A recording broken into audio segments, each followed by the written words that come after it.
Well, after Violet meets a similar demise, Charlie and Joe get completely out of character when they drink some fizzy lifting drinks, even if Mr. Wonka tells them not to. What were they thinking? Did the filmmakers completely misunderstand the point of the character? He's meant to be a nice boy, not a rule-breaking brat like other children. Honestly, might as well be sucked into the bad things all I can. However, they escape, thus leading to the next unfaithful scene, the swan room. There were squirrels in the book? Remember that?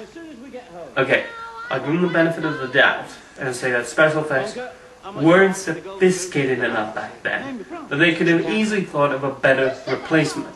And then, for some reason, they give Haruka her own song. The others don't get a song, so why does she get a song? These people are really starting to annoy me. I want the works, I want the whole works. Presents and prizes and sweets and surprises. Oh, don't care how, I want it now. Thank you. And so, after two more Oompa Loompa songs, we get probably the most disrespectful scene in the whole film. After Charlie admits to stealing an everlasting gobstopper, Wonka actually breaks character and shouts at him. Forget it. I've immediately lost patience with this. They really misunderstood the point and the magic of this book, thus making this embarrassment of a motion picture. Now, you might be wondering, didn't Dahl write the screenplay for this himself? Well, he wrote one draft, but then they hired a ghostwriter to completely rewrite the whole thing, leading to this mess.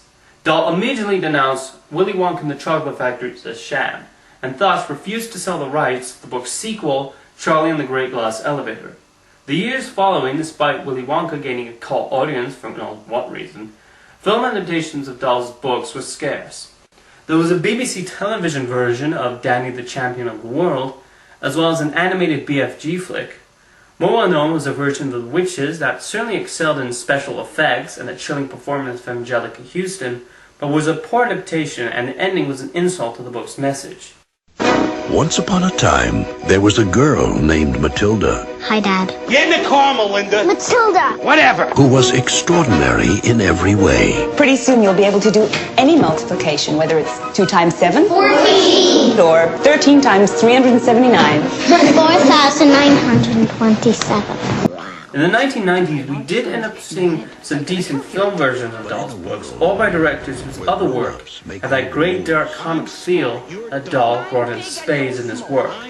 Danny DeVito was responsible for Matilda, one of my childhood favorites, and 13 years before adapting Neil Gaiman's Coraline to great success, Henry Selick made James and the Giant Peach. Have you ever seen a single person going into that factory? There must be people working there. The only thing that comes out of that place is the candy. I'd give anything in the world just to go in that amazing factory. For years, film producers have been planning on starting up a more faithful adaptation of Charlie and the Chocolate Factory, and in 2005 came the release of such a film, directed by the perfect man to make such a feature, Tim Burton. Having himself been unsatisfied by the 70s flick, he wanted to make his own version. Visually stunning with excellent performances from Johnny Depp as Wonka and the child actors playing Charlie and the other children, Tim Burton did everything right in a film that Dahl himself would certainly have been proud of. And best of all, composer Danny Elfman actually used Dahl's lyrics while also giving each Oompa Loompa tune a different style. Follow in his footsteps. I want a squirrel! Don't touch that squirrel's nuts. Why is everything here completely pointless? But only one Candy doesn't have to have a point. That's why it's candy. will find his heart. Hold on. Johnny Depp. Charlie and the Chocolate Factory.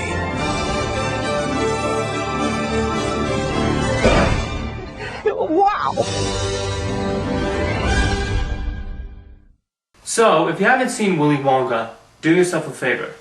Skip that, read the book, and watch the Tim Burton version. See you next time. and you'll be in a world of pure imagination.